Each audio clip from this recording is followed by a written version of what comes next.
the network for the AV industry. What are you listening to? This is AV. This is AVNation. This is AVNation. This is AVWeek, episode 18, recorded December 2nd, 2011. Automagically. Ready. AVWeek. Performing scan. Week. Online. This is AVWeek.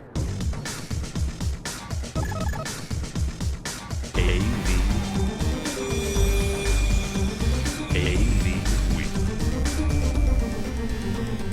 It's time for AV Week, your weekly wrap-up of news and information and some commentary for the audiovisual industry. I'm your host, Tim Albright. With us this week is Sam Malik. Sam's a first-timer. He is the Vice President and General Manager of the Display Division for Sanyo. Sam, good afternoon, actually, and welcome to AV Week. Hey, Tim. Glad to be here. Thanks for having me. Thank you. With us again is Rich Fregosa from Fregosa Design, fregosadesign.com, a blogger, a writer, and the coolest person I know because he just got his credentials for CES this year. How are you, sir? Hello. I'm doing really good, Tim. Thanks for having me on. Very happy for you, by the way, for the whole CES. You're actually a member of the press.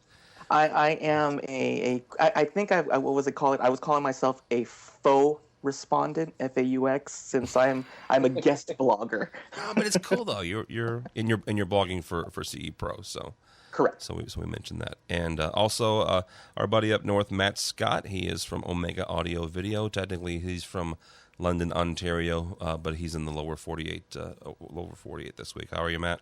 I'm doing great, and I must say, I actually came north to come to where I am. You came north again? I came north. I'm in Michigan, but I'm north of where I live.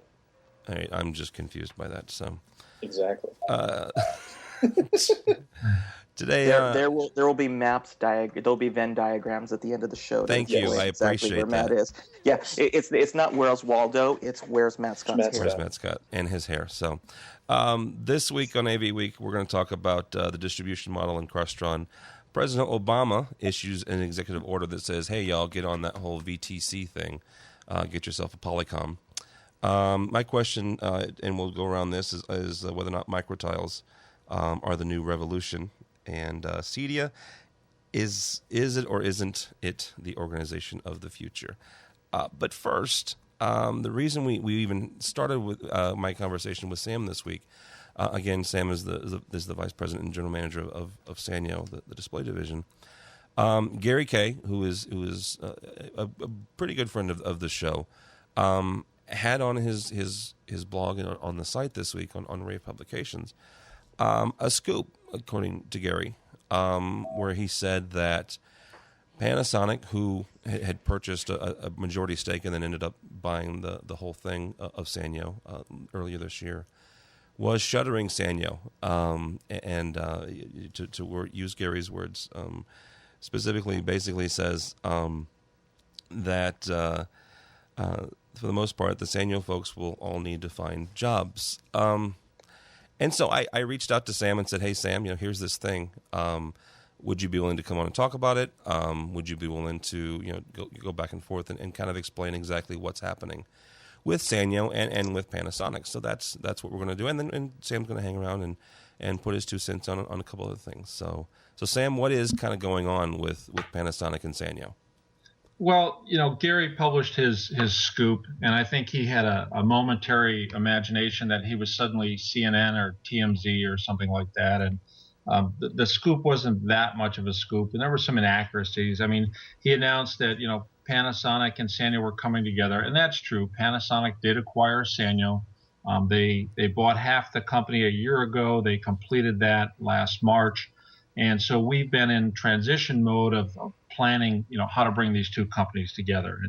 And just to clarify some things, Panasonic's paid $8 billion for Sanyo. So I mean, it's a chunk of cash. And the main reason they did that was for hybrid car batteries and for solar panel business. So they now have a 97% market share with the combined two companies. But, after hybrid batteries and solar panels, then there's all these ancillary businesses after the fact, one of them being projectors and flat panel displays that, our combined business is maybe $200 or $250 million when you combine Sanyo and Panasonic together. And we're kind of a little bit farther down on the list. But regardless, that was announced a year ago. There's been a number of smaller announcements about how Panasonic plans to have a single brand strategy and bring that all together. And apparently, Gary Kay woke up, and I like Gary Kay. He's well known in the industry. I'm very familiar with rAVe. Sanyo was a sponsor of some of his webpage findings and things like that. But it was kind of frustrating, his scoop that he put out there, because he's like, Panasonic's going to totally eliminate the Sanyo brand by April. Well, we're transitioning together by April 2012, and there's a whole process that's involved with that. So it's not being totally eliminated. Actually, in the Middle East, Sanyo will continue to exist for at least another year while we wrap up some contracts and things like that. It is true that we will go to a single brand strategy, which is Panasonic's brand name, April 1st, 2012. And it looks like the majority of our people have the opportunity to go over to Panasonic or at least interview with Panasonic and integrate with their team. They have a certain go-to-market strategy. We have a go-to-market strategy. And when you combine the two together using Japanese math, 2 + 2 = 2.5. So our goal is to at least have one, trying to get it to equal at least 2 overall, 1 + 1 = 2. Yeah. Anything beyond that, I think is upside and bonus. But, we have 2 different strategies. We're trying to bring them all together, and certainly our people will be part of that combined team going forward. So, while Gary's a good industry guy and well respected, he was a little bit off and maybe a little negative in his scoop. But, like I said, he had grandeur of being TMZ one day. So, I think he got a little bit ahead of himself. Well, a couple questions real quick. And if you don't feel comfortable answering that, that's fine. A couple of things. You talk about that Sanyo and Panasonic's going to go under one roof in April. What is the difference, or is it simply contractual? Why in the Middle East it wouldn't? Why the delay in putting the Middle East brand under? Yeah. Good question, Tim. It's absolutely contractual. There's a number of government bids that we had been awarded, and there's a certain quantity and timing for them to implement those projects. So we have to fulfill those contractual agreements. We can't just walk away from them without penalty. Okay, here, and you. I am my main thing is I'm an end user, and I will say that to the world. I'm not an integrator, so I don't have the relationships that integrators have. I don't have the headaches, and I don't understand the ins and the outs.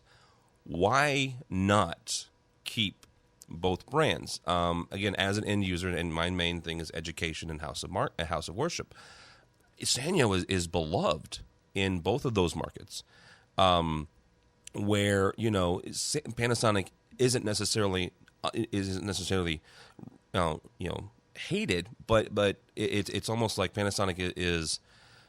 There's the perception that they are another tier, like a Christie or a Barco, and so there's a price associated with that. And when you're talking about house of worship and you talk about education, money matters when it comes to those two markets. We have a finite budget, and Sanyo has always been there for those two markets. So I guess my curiosity is why they would not throw away, but not dismiss, because those are two very harsh words. But they wouldn't necessarily keep those factors in mind when they're saying, hey, let's bring these guys together. No, I think that's an excellent question, Tim. I work on the committee to integrate these two businesses. So there's myself and a few people on the Sanyo side, and the same equal number on the Panasonic side. So for the last year, we've been working on these issues, and certainly being loyal to Sanyo, we saw it that way as well, is that there's a lot of legacy customers, end user customers who love our product, who are very loyal to our product. They know it's extremely reliable and fits their needs, and they'd like to continue buying it. That's great, but being that we're on the receiving end of this opportunity, That's the nicest way I can say it. They paid $8 billion and they can name it whatever they want. Well, that is true. And again, I'm not gonna give them back their $8 billion so I can name it what I want. So if you look back in history, and this is one of the points we used in our argument, as we just tried to help decide what was the best thing going forward. If you look back to the Infocus acquisition of Proxima 10, 12 years ago, Proxima was extremely dominant and did very well in the Pro AV channel. Infocus had business plans to expand into the IT side and the retail side. And even if you talk to those former Infocus executives today, they probably said they would have did it differently and kept Proxima alive and operated both brands to maximize their impact to the market. And that's kind of a similar situation that we're in, is that Panasonic does very well. They have a very loyal customer base for their 3-chip DLP and a lot of their other products. And on the flip side, Sanyo has kind of a completely different customer base that's very loyal and likes the products we build. And so we saw it as the best of both worlds to just operate independently. But they have an overall corporate strategy from Japan on down, and that's to be a Panasonic corporation, and everything is branded Panasonic to help build sales of other products. They have Toughbook and security and flat panel displays and everything. So they want that brand to be associated at all levels. So that's their decision. That's why they went with Panasonic only. But real good question, good point, and we felt the same way, but we lost the argument in the end. Well, and one real quickly, because this will kind of dovetail into our next article. You and I talked earlier about the distribution model, I guess is the best way to get into this, because Sanyo is a manufacturer direct to dealer model, correct? Correct. Go ahead. Yeah, so we sell through distribution, but that's a small part of our overall sales revenue. We have 475 direct dealers. So we market directly to the dealers who deliver to the end user, whereas Panasonic's model is entirely through distribution. They said, look, we're a manufacturer. We build stuff and bring it to market. We're not good at logistics, so we're going to use distribution as our logistics, or as they refer to it as pick, pack, and ship. Mm-hmm. And that's great, but those distributors for the most part are IT channel companies, and they really don't understand the display industry very well or deeply. When they go into a higher education type environment and what they need and how it has to interface and how the professors want to use it and that type of thing. Whereas because we have the direct model, direct to dealers, we're directly linked into their sales. We join them on sales calls and we help drive those environments. So, the model is, do you go to distribution? Is that a good way to use those guys as a warehouse for shipping and fulfilling orders? And, what does it cost you in the end is the question. I have a question because I'm not an integrator, but I have a good friend of mine who is. He and I were talking about your and I's conversation about the distribution portion, because I had questions for him. He made the comment that when you go to a distribution model, you are eliminating some of that, not cachet, but not, and you are eliminating the relationship, but you're also eliminating some of that market exclusivity. Actually, he said, now anybody can get it. It was his exact statement. And I said, really? He said, yeah. Now, because when you go to a distribution model, the distributors don't know you, and so they'll sell the Panasonic or whatever it is that they're distributing to anybody. Is that valid? Is that an accurate argument? Yeah, it really is. If you look at one of the largest distributors is Ingram Micro. They're an IT distributor, been around a long time. They carry 500,000 SKUs. Wow. So I offer, my current lineup is 52 projectors. So I have 52 SKUs out of 500,000 SKUs, and they have probably 600 to 1,000 salespeople. So nobody there knows anything about Sanyo projectors. They don't know which lens goes with which product and what brightness you need, and at what point do you mount it, and the difference between XGA and WXGA. You're not getting any of that. Where we feel that a Pro AV dealer, somebody we have a direct relationship with, we train them on a regular basis. The ones that they choose their product line, whatever brand it may be, whether it's Sanyo, Panasonic, NEC, Mitsu, whatever, and then they become very loyal to that brand. We have that connection. They're an extension of our sales force and of our factory. They're hooked up directly. When you go through distribution, unless they're a specialty distributor, there's a couple of them out there like International Audiovisual, IAVI down in Florida, Almo, ALMO in Pennsylvania. Those are specifically Pro AV distributors, and all they do is display gear and the related equipment. So the micro tiles and the audio systems and the switchers, Extron or AMX or Crestron, they do all of that. And so they're very specifically knowledgeable to our industry, and they can recommend the right products. They don't carry 500,000 SKUs. They might carry 1,000 SKUs, which is considerably less, and they're experts in the products that they sell. So they know the SKUs, though. They know the SKUs. I mean, you can go in and question them, and they know them.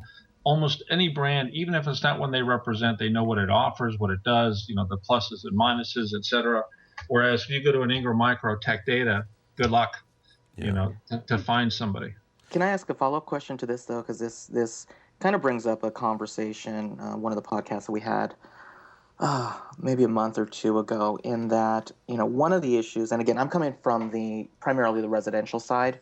Tim and Matt kind of deal with the higher ed, and Matt kind of straddles both lines. But one of the conversations that we've been having is the eroding profit margins, especially with video. And when you went from dealer direct, you have one profit center that you're dealing with. By going to, introducing that distribution model at that point, even though they're specialists and they can help you and work your way through, aren't you at that point eliminating the need for a dealer to want to stay with that line at that point? Because they're going, well, great, you just did this deal that's great for you, but really what's happened is I just lost money right now. I'm sure your product's great, but I've now just eliminated even more of my profitability. How is that going to be addressed? You're absolutely correct, because when you go through a distributor, the distributor is expecting to make, just in round numbers, anywhere between 5 and 10% profit margin for distributing that product. So that's additional markup that has to come from somewhere. A lot of times it comes out of the dealer's margin, and the dealer, the one that interfaces with the end user, needs to make a certain level of profit to be able to put a truck on the street, somebody to go out and install it, a salesman to sell it, to get the right product to them, to put it in stock and pay for the inventory. So there were some profit erosions. And Tim, to go back to your comment earlier, when it's available in distribution and anybody can buy it, that also kind of erodes the loyalty for certain people to recommend or sell those products, because once somebody gets a quote, let's say they're going to do a home theater and it's $5,000 to put a nice home theater in their house, with sound system, and they can go a lot more than that, of course. But first thing people do is take that quote and go out and shop it on the internet and see how cheap they can buy it. And they start to pick it apart. And then at that point, where a dealer really should be earning $500 or $1,000 to install something, they might be looking at making $150, and they can't stay in business with no margin. So these are a lot of the factors of distribution. Panasonic has an authorized dealer model that they implement, so not everybody can buy their product at distribution. You have to be a pre-authorized dealer in order to be able to buy the product. And a lot of manufacturers, I think, are implementing that type of policy to kind of control the flow and try and maintain some pricing in the marketplace. That does at least help curb some of those concerns that some of the integrators have. So. Right. If I could cut in just for one sec, what my company does a lot of times is, we deal a lot with distribution. Distribution's been very good for us. I do understand, both aspects of it, and we do have some companies that we're direct with. But I guess my question to you, Sam, is if distribution is so bad, and again, I use that very lightly, I don't completely understand in the argument of, a customer, an end user price, shopping everything. They're going to do that anyways, whether they're buying a product that's distribution or direct, because the products are out there. In projectors, a lot of times, even if we spec something that is harder to attain, a lot of customers, or end users, I should say, are going to go to something like, Projection Pros and find a comparable model whether it's, in our eyes comparable or not, and still come back with that same point. Yeah, the end users aren't usually aware of, distribution and whether products distributed or not. Right. So they're blind to that. But there's a lot of not good quality companies, let's call it that way, that they take the electronic feed off of the distributors. Let's say an Ingram or a Tech Data. Their computers automatically get the feed on the SKUs they've checked off. They mark it up 2%, and then it automatically posts it to their web page. They don't stock it. Many times they don't sell it. If you order that, if you order product ABC, they'll take your order and your credit card, and then a month later tell you it's not available and try and ship you a CD&E instead that they do make some margin on. So there's a lot of low-level guys doing bait and switch type stuff. Then there's a lot of legitimate dealers that, integrators or dealers that, do sell the product. They try and make a reasonable margin, and that's not to gouge the end users, but to make a profit that it takes to support, install it, and then be there for the customer after the fact a year later. And most consumers don't realize what it takes to support a professional installation after the fact, that you've got to have some profit back there so that you're around to do that a year later. Right. They just look at your quote, it includes installation. They pick the biggest item on the quote and go out and shop it on the internet and go, oh, I can get that on eBay or Amazon for $200 less. Yeah. That's a no support product. As long as you know what you're doing, you can install it yourself. Great, have at it, and I wish you the best of luck. But if you want it to be supported and somebody to answer your call if you got a problem, you better buy it from a reputable dealer. It doesn't matter the fact that Panasonic is spelled with a K at the end. Just like Sony, I swear. It's a Rolex, sell you two for 100. So, all right. You are listening to AV Week. That there was Sam Malik. He's the VP and GM of Display Division of Sanyo. Sam, again, you're more than welcome to stick around. I'd love to have your insight on some of this stuff. Rich Fregosa is here from Fregosa Design out on the West Coast. Actually, that's also where Sam is, and then Matt Scott is our buddy from up north. We're going to continue kind of this distribution conversation because a couple weeks ago, Crestron, our old buddies from New Jersey, pushed their Prodigy guys, their line of the, I'm not going to say, their entry level. How about that? Control systems down the distribution channel. Matt, we'll start with you. How do you feel about this? Because you have done some Prodigy projects. Yes, I have. Wow. All right, let's just jump right in. I wasn't overly surprised. Let's put it that way. I started with Prodigy through distribution. Again, it's been great for me. I am a fairly large believer in distribution. Again, as long as who you're dealing with is smart. I've learned who to talk to, who not to talk to, and more importantly, whose advice to take.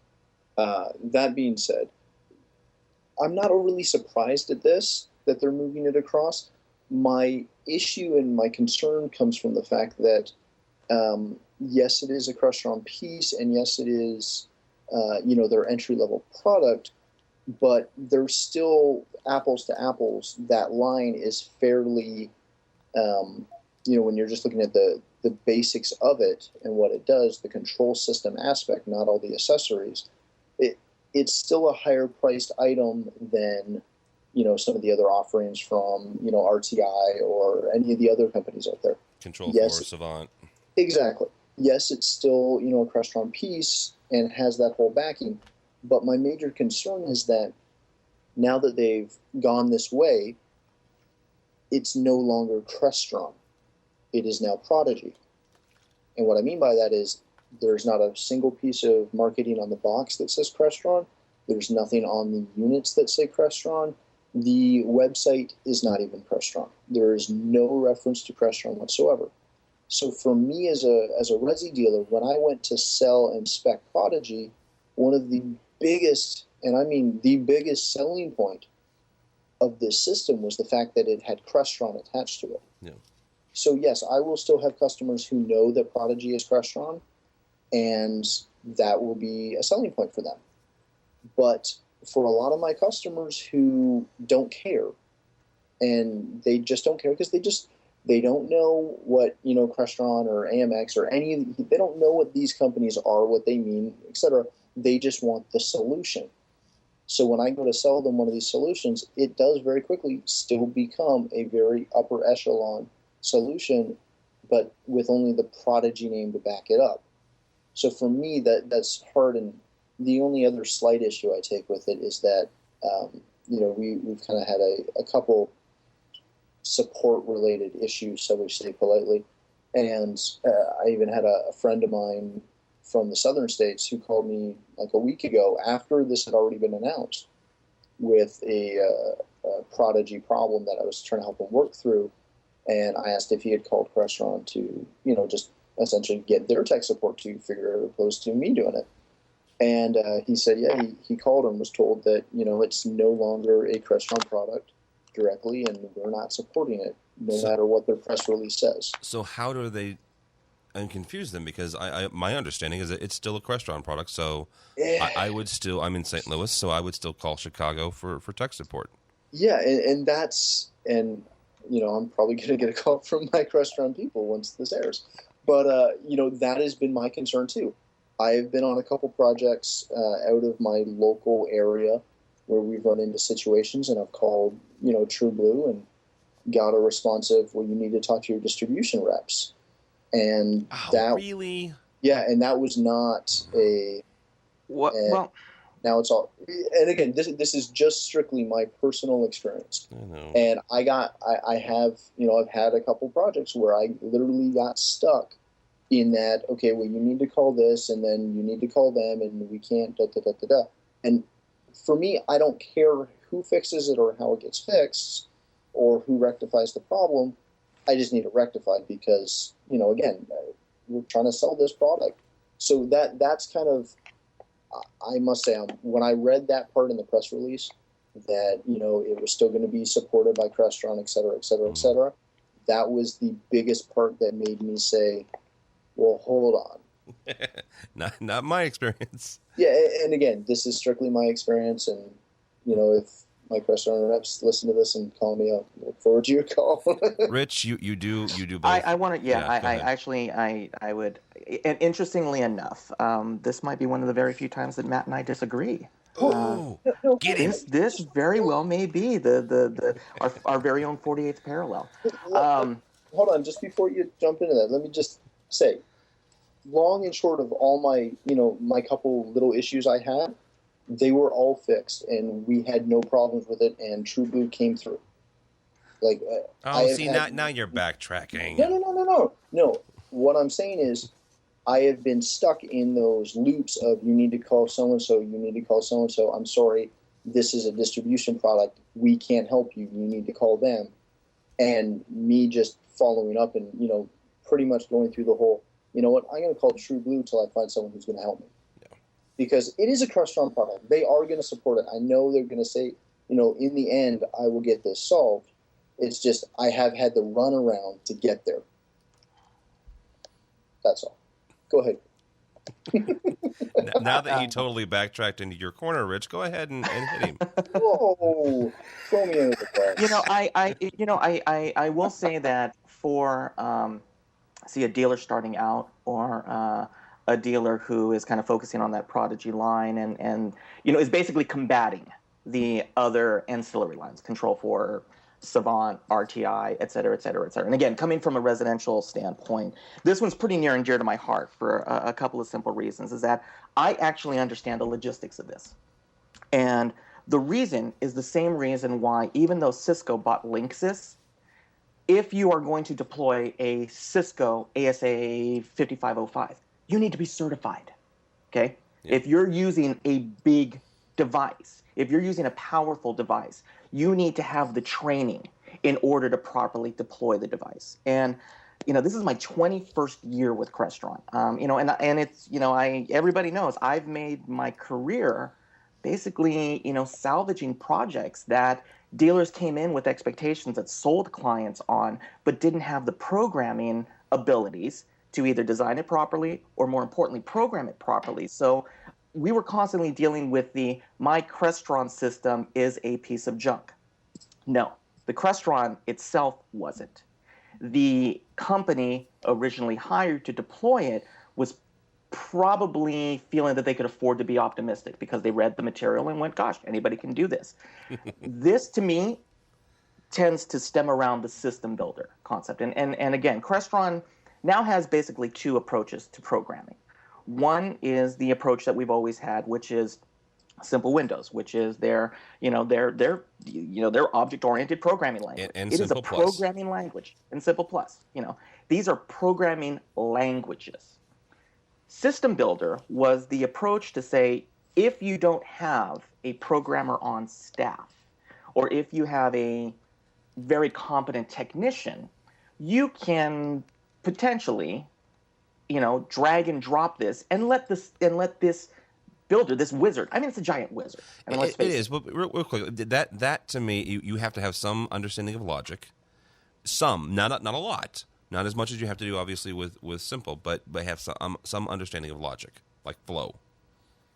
Yes and no. I mean, the same logic that you need to program an RTI, because I actually... Well, yeah, in RTI, when the first time I saw System Builder, I immediately thought of Global Configurator, which is Extron's programming language. Programming is the wrong word, but their configuration tool. I immediately thought of System Builder. To me, looks a lot like Configurator. So.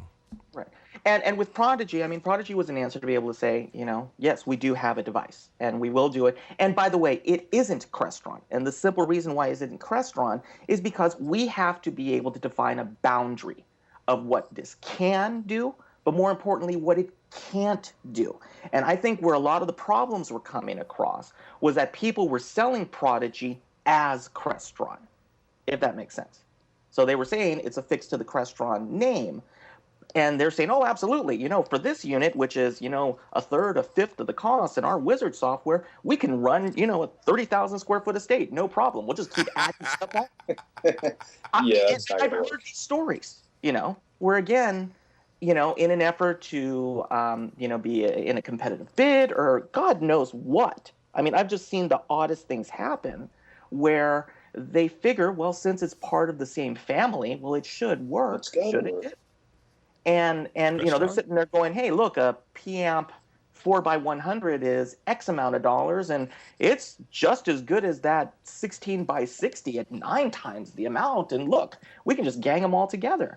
I mean, it's a mindset. And I think what happened is from a support standpoint, True Blue then has literally people calling in who are saying, how do I turn this thing on? What do you mean it doesn't just automatically control my stereo? I mean, you're getting these calls. So from a support standpoint, from the reps, from the dealers, from the other dealers who happen to be in the area who are being affected by potentially, these systems being sold in a different way, there's a ripple effect that occurs. So I was behind it in an effort to at least form the first line of distinction between the two, which is this is a Prodigy system. The Prodigy is not Crestron Lite. Prodigy is Prodigy. Okay. We then have a device, which we can have it talk to Crestron devices, because again, they've limited it to. But they've now taken that out.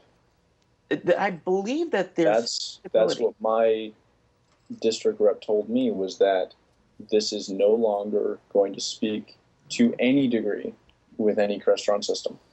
I mean, if it'll spit out anything, unless I know there's ways around that, but I mean, I know that Crestron is basically rebranding some of them under the Crestron banner. So where you have the Prodigy Model XYZ, it is the Crestron Model ABC. They're comparable in that the hardware and the guts do the same, but I believe in terms of the architecture and the communication methods, that's where they're going to start delineating a little bit from the software side as opposed to the hardware side.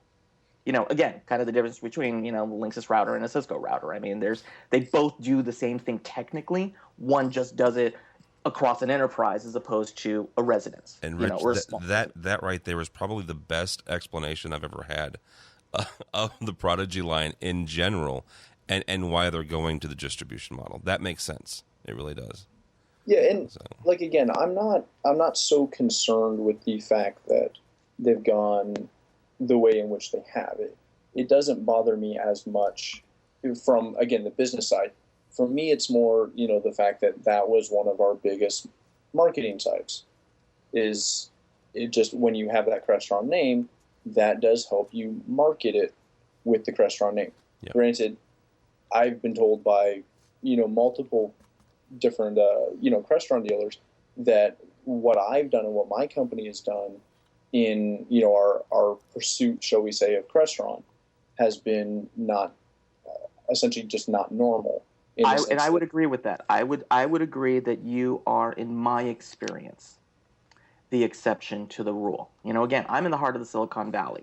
And, right. I've seen lots of companies, unfortunately or fortunately, come and go because they've, figured, well, gosh, we can do this automation stuff. We just programmed an RTI. We should be able to do this, right? Yeah. And what happens then is that they feel that they can afford to be optimistic, and you start believing the marketing materials, and because of course everything that you plug in just automagically works with automation. Did you say automagically? Automagically, nice. Yeah. And again, that has been kind of my biggest concern as well from the support side, is that I ended up feeling, and yes, we have taken a lot of training, to essentially continue to learn more about the Crestron environment, shall we say. But I fielded tons of questions and service-related issues from dealers who literally took a one-day class at their distributor and, just as you said, jumped into, hey, we're going to control this huge house off one Prodigy piece. And I'd get a call and be like, yeah, no, you're not. That's not at all. Like, did you read the limitations in the brochure when you bought it? Yeah. You can't do that.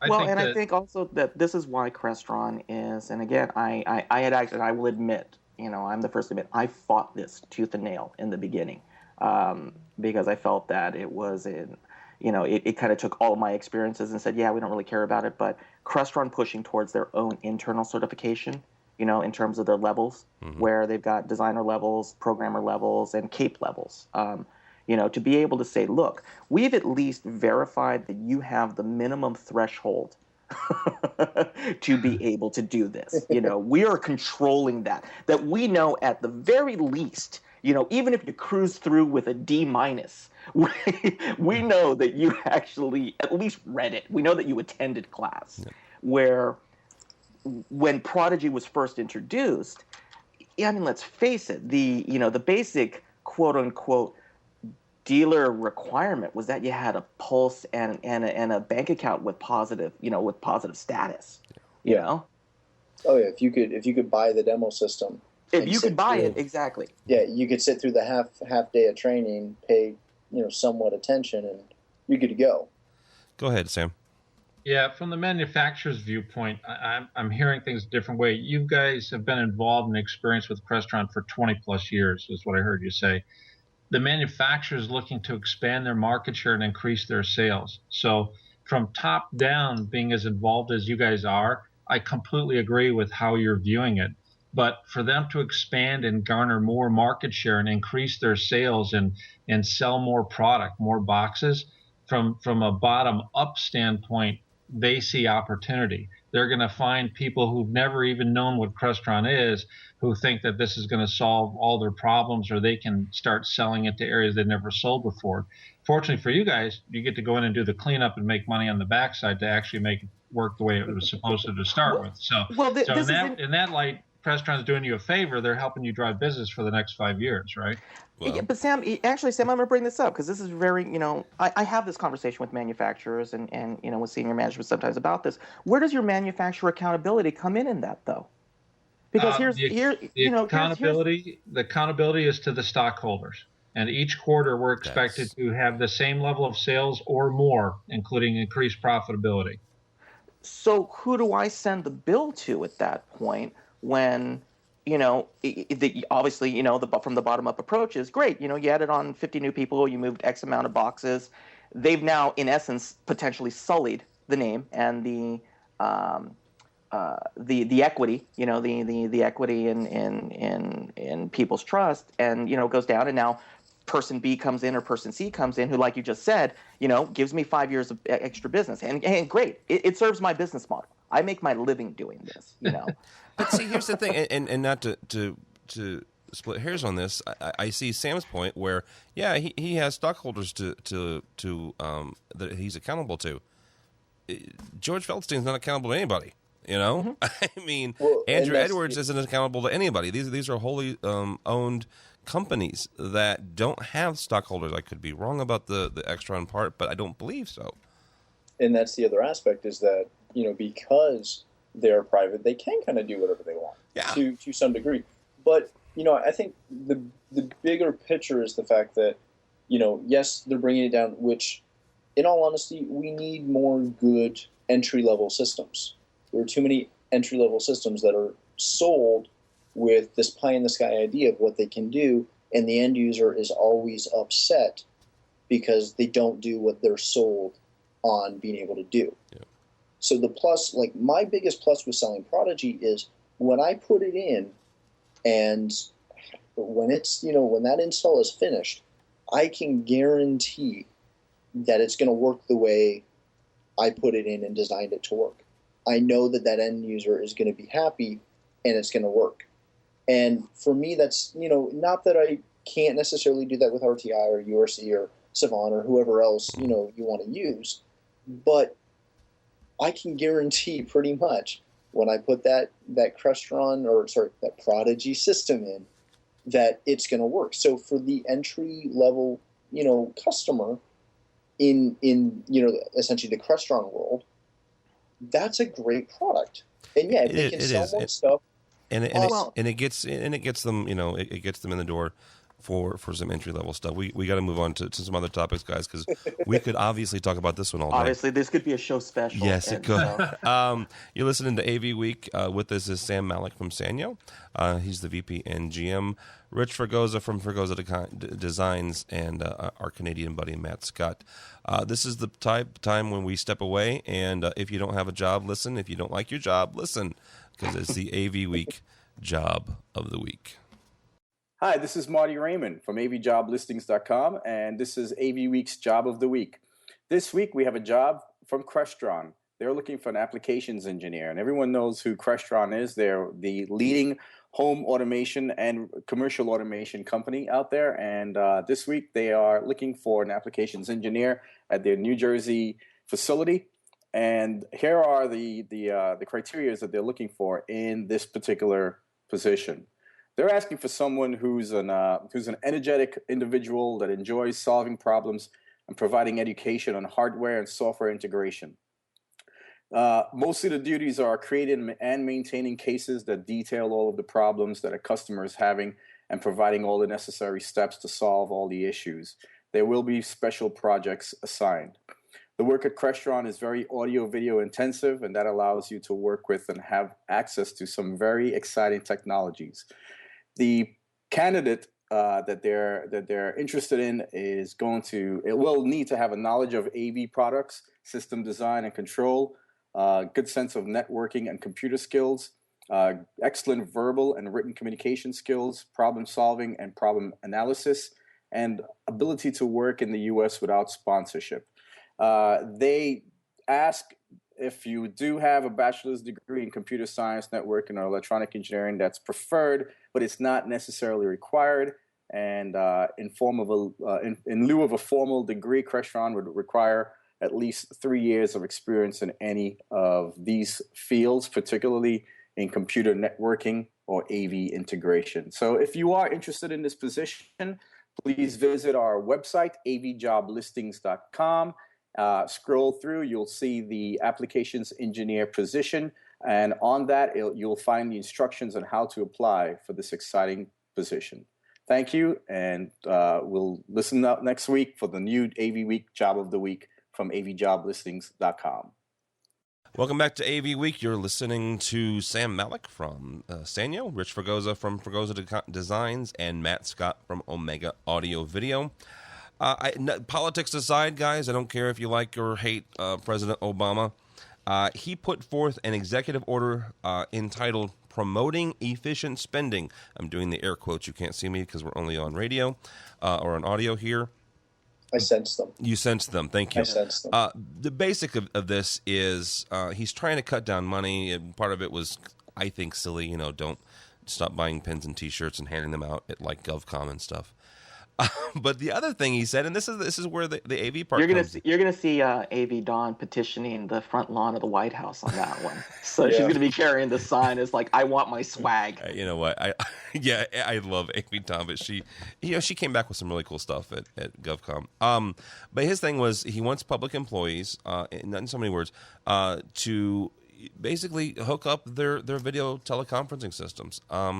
I've seen pictures. There was somebody did. I apologize. I don't remember what magazine did a spread on the war room, on the ready room of the White House. It has a big dual monitor video teleconferencing system.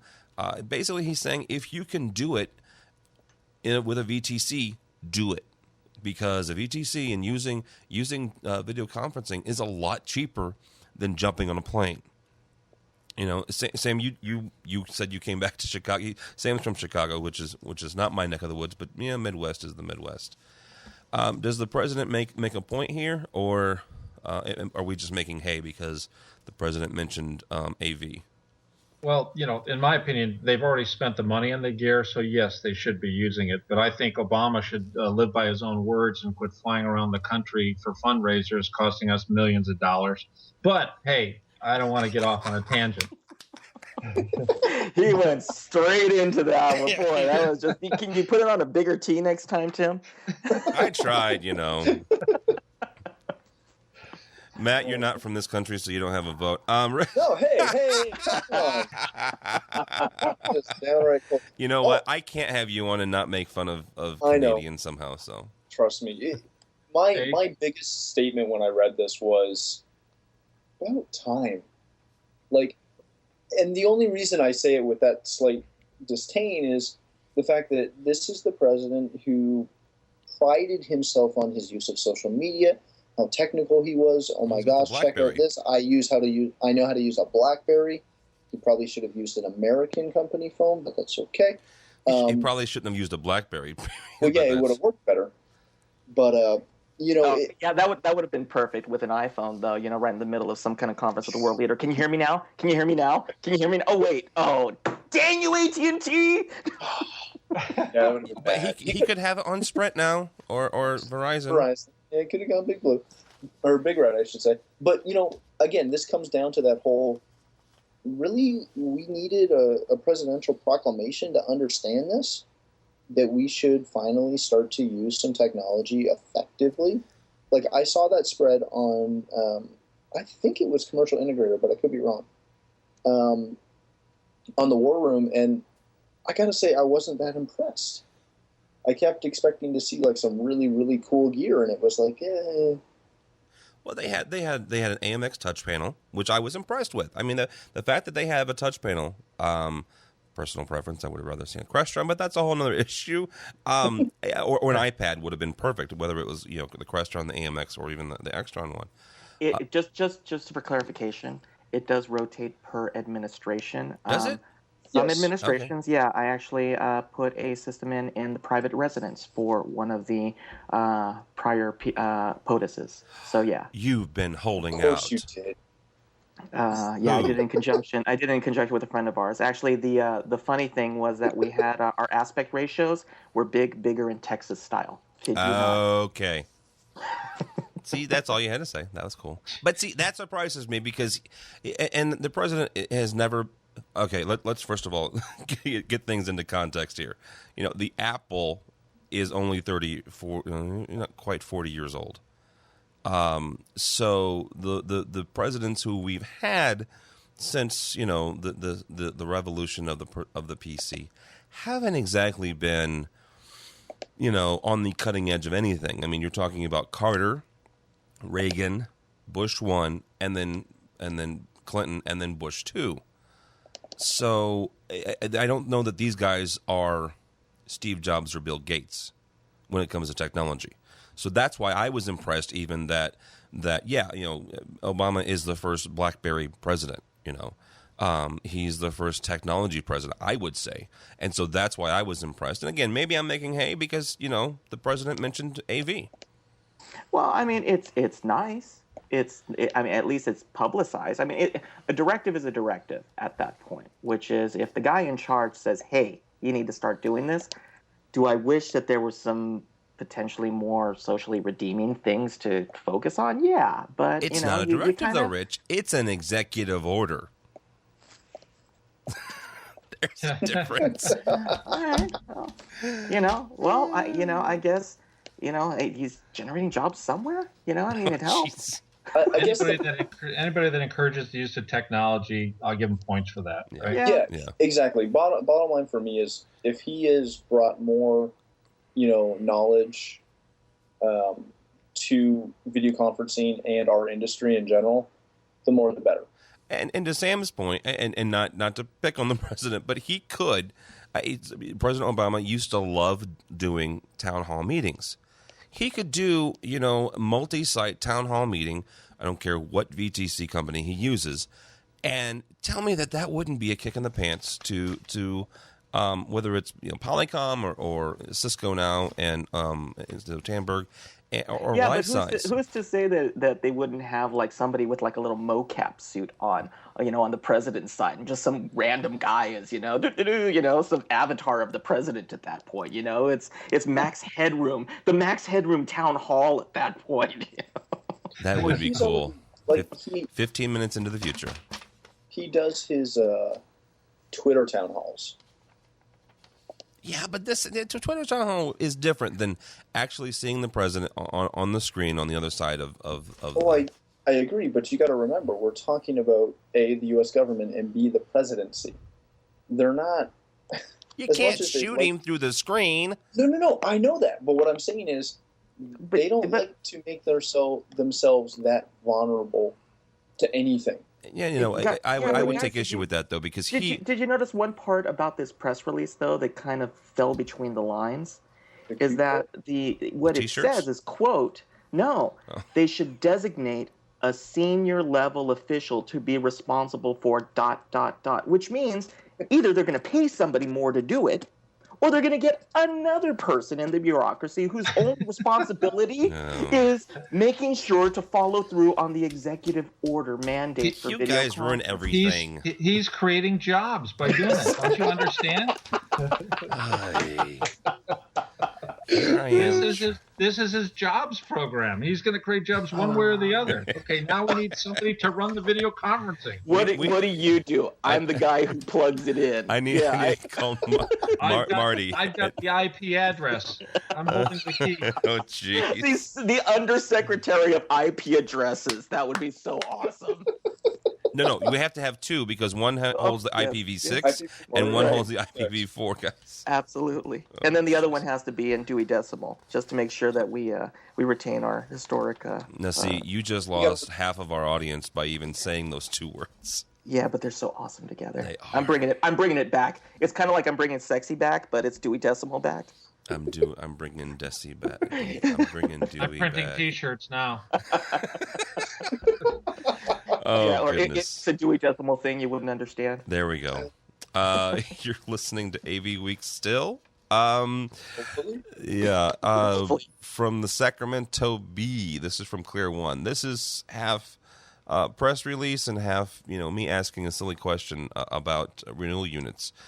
Clear One, cool company. Their StreamNet training course now qualifies to get people who hold a CTS. And if you don't know what CTS is, it's a Certified Technology Specialist designation from Infocom, the organization. There are 3 designations. One's a simple CTS. One is a CTS-D for designer. One is I for installer. It holds for 3 years. In that 3 years, you need to get some extra training, and those are called renewal units. StreamNet, this training course that Clear One has, the press release says, it's now available for renewal units, and it says because StreamNet is now an industry-wide adoption. I'm cool. I'm glad that StreamNet and you can get RUs for going to StreamNet class. I don't know that this means though that they're becoming more widely adopted because they are getting RUs. I mean, I don't know. I've never dealt with trying to get training from a corporation side or from a manufacturer side RUs. I just always assumed that when I went to training, it was an RU because they dealt with Infocom. Does anybody know anything about how you get RUs? Does this really mean that they're becoming more widely adopted, or just am I right when I think I go to Extron, I go to AMX, I go to Crestron classes, and I get RUs because I'm getting training? Yeah, but couldn't any decent manufacturers say that they've expanded their industry-wide adoption? By being in the industry doesn't mean that they're adopted by the industry. I mean, it just, this press release to me felt a little infomercial-ish. Yeah, it was infomercial-ish to me. Yeah. And it like I said, the way that it was phrased, it led you to believe there was a big fanfare and they said, you are now the StreamNet, method. Yeah, you are now the method of transferring. What about AVB? What about AVB? Even old CobraNet. All of these other stuff. It's like, guys, really? So, I understand it. And again, education's great. And, you have to get your continuing credits somehow. And if it exposes you to a new manufacturer technology and allows you to compare and contrast, that's great. For me, it was just the wording of the press release itself as opposed to the content of it. Yeah, I just that was my thing too, was how they said, we're now, because we have RUs, we're now we're an industry standard, and I didn't think there was a correlation. I didn't either. I don't think there is. And again, maybe somebody can chime in from Infocom who can maybe clear that up for us sometime in the future. But I didn't think that there was that basically gave you the keys to the kingdom. Sam, did you guys ever offer classes with Sanyo? No, okay. No, we haven't. I know in the learn past. On your own.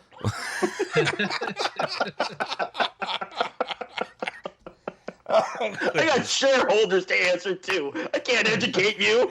You want to know how to Thank you, gentlemen. Appreciate that. Gracious. We kid because we love. Wow. Good night. He didn't like you. Real quickly. In recent news, Fregosa Design sued by Sanyo for. No, by Panasonic, which would make it even better. From the Daily Dough, DOOH. It's official. For those of us going to Infocom 2012 in beautiful Las Vegas, Nevada. If you're going to be tweeting, and actually I'm a big fan of the whole tweet thing when it comes to Infocom. That's how I actually ran into most of the people on Twitter when it came to the AV world. People like Linda said Frembes and AV Dawn and actually Rich and a bunch of and Matt and a bunch of people. But if you're tweeting about Infocom this year in Vegas, the official, according to the Infocom people, the official hashtag is #Infocom12. You can't make me do it. Why? I'm not gonna do it. I don't care what you say. Well, didn't IC11 have some random European women's soccer championship also tweet along it too? Okay, so you filter out football. Do we care what happens in Europe? Much like we don't care what happens in Canada. Yes. Exactly. I know you don't care. I don't hold it against you. ISE is in late January, early February. I care about that, but Rich, actually, I don't know if this was on the air or before you have 140 characters in Twitter. Okay, yeah. You just took up 2, 4, 6, 8, 10, 11 of them. Are you kidding me? Why not IC12? I mean, come on, Infocom. Either do both or go back to IC12. It's branding. They want to control their brand at that moment. If you're IC, well, you're not Infocom, and Infocom, the entity, then just can't be promoted. I mean, at that point, it's not convenient. It's about the brand promotion of what Infocom is. I mean, again, changing from ICIA to Infocom. I think you guys talked about it last week. So okay, so do ICIA 12. I'll do that. Excellent. I like that. ICIA 12 makes sense. So Yeah. that means FedEx is no longer Federal Express then, I suppose, right? Yeah. Exactly. Right. Yeah, ICIA 12. That makes sense. That makes sense. Let's do that. I like Again, it. Let's start a Again. campaign. But, again, the tagline, or we're just going to call it Matt Scott, you can't make me. Just the one big can't make hashtag. You can't make me. You can't make me. Yeah. Jesus. I know we had this issue because I remember going back and forth with a lot of people leading up to Infocom, trying to pressure them to let us use IC11. And I know when I was at the show, that was all I used. Just strictly because it's Twitter. We don't have unlimited space. Everyone who's at Infocom will understand IC12 or IC11 or ICIA 11. Whatever it is, we're smart enough to know what it means. Well, and you're right. And we're nobody not else is going to idiots. follow. Well, go ahead. I think that's the funniest thing to me is that I love our industry. I know how big we think it is, but in the realm of the rest of the world, our industry is kind of tiny. There's not a lot of people in it. I wish there was, but it's still a fairly small industry when you compare it to some of the other industries that are out there. Well, and not to be too much navel gazing, but when you look on Twitter, and I do this from time to time just to see if anybody's talking about the website or the show, there are more AVWeek, AVNation people talking about aviation than there is audiovisual. We will take them down, though. And it's you know what? It brings Not me down the to earth. planes, just the hashtag. Thank you, Sorry, just clarify. Canadian terrorists. What are we going to attack you with? Snowballs? Oh, gee, yeah, that was you, dude. I know. Molsons and overt politeness. No, mice I inside will beer kill bottles. you with my politeness. I will call you ma'am until it hurts. I'm sorry for Not saying any that. of you. Hey, Forgive me for Hey. saying that. Hey, hold on. Have I said A yet today? No, I don't know. I've only been on the phone with you for an hour, so.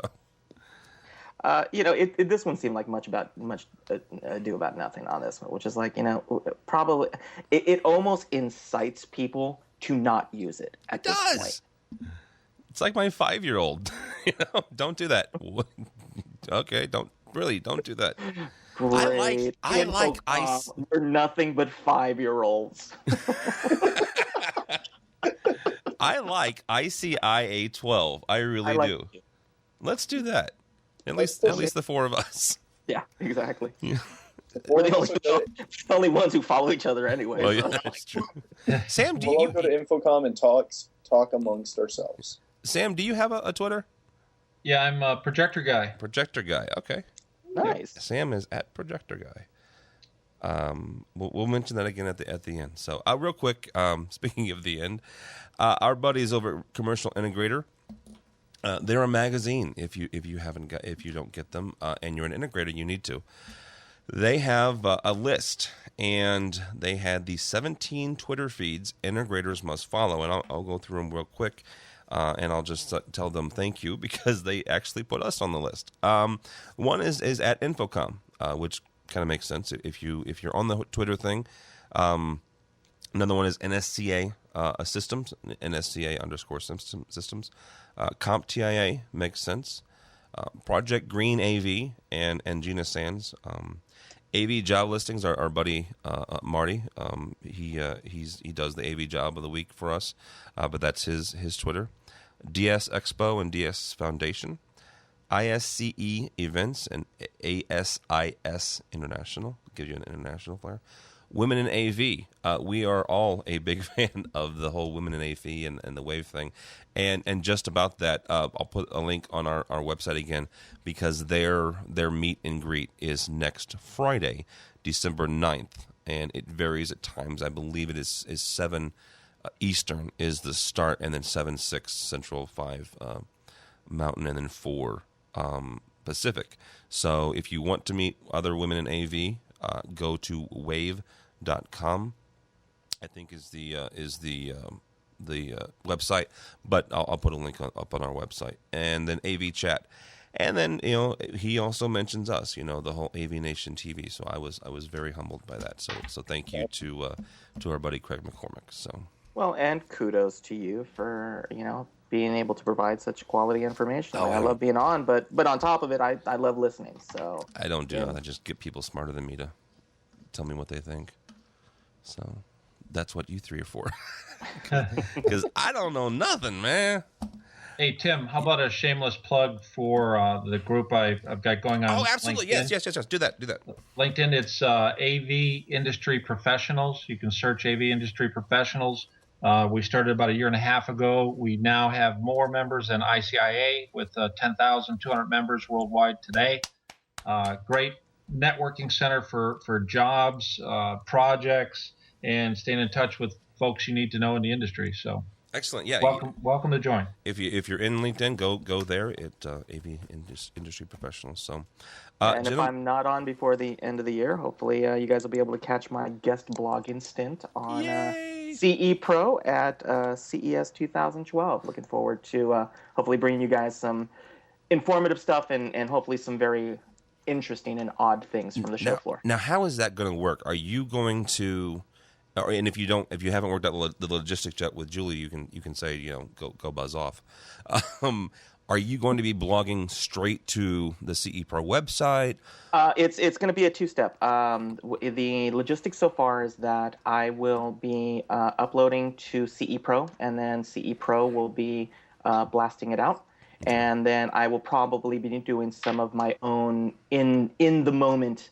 Blogging along the way, kind of like blogging like I did the social media panel at CEDIA as well. So, but I would say follow CE Pro, the guest blog section on there, and then hopefully there'll be some fun things. And again, when is CES? CES is January 10th through the 13th. We'll also point out there will be other much more notable correspondents like John Siaka and a couple other people there as well. So, very cool. That is our credentialed member of the panel today. He is Rich Fregosa, Fregosa Designs, FregosaDesigns.com. Give the people... Fregosa Design. Design? See, I always add letters to your stuff. I know. And what was the other one I did? I did RF Fregosa? What did I do? Oh, you're just adding. I'm just building new Twitter accounts to cover all of it. Every time I screw it up, he's like, okay, I'll do that one too. Fregosa, you know what? And hear what? Written on my piece of paper, it says Fregosa Design. I'm just an idiot and added an S to it. FregosaDesign.com. And as what of is tomorrow, your you can go to both. Oh, jeez. Squarespace should pay me. What is your Twitter? Twitter is at rFregosa, RFREGOSA. rFregosa, see. Matt Scott, he's from Omega Audio Video. He has 3 Twitter handles, and none of them are my fault. His website is OmegaAudioVideo.com. His blog is MattDScott.com. And you can find all information there. Thank you, sir. Thank you. Glad to be here. And Sam, I appreciate you, dude. Not only did you come on in the beginning, but you hung in there and you took some abuse from us yahoos, and thank you so much for coming on. Our attorneys will be in contact with everybody right after the show. Thanks for having me. I really appreciate it, Tim. That is Sam Malik, the VP and GM of the display division of Sanyo. If you're on LinkedIn, check out his LinkedIn, and you are at Projector Guy, right? On Correct. Twitter, at Projector Guy. My name is Tim Albright. If you'd like to follow my ramblings and other things, it is D as in David, Albright, ALBRIGHT, TD Albright, ALBRIGHT. But more importantly for me and for the AV Nation crew, go to the website avnation.tv. AVNation.tv. Go there, tell us what we're doing right, tell us what we're doing wrong, take our survey, and check out this podcast and other podcasts as well. In the next couple weeks, we've got 2 or 3 new podcasts coming down. So that's all the time we have for AV Week.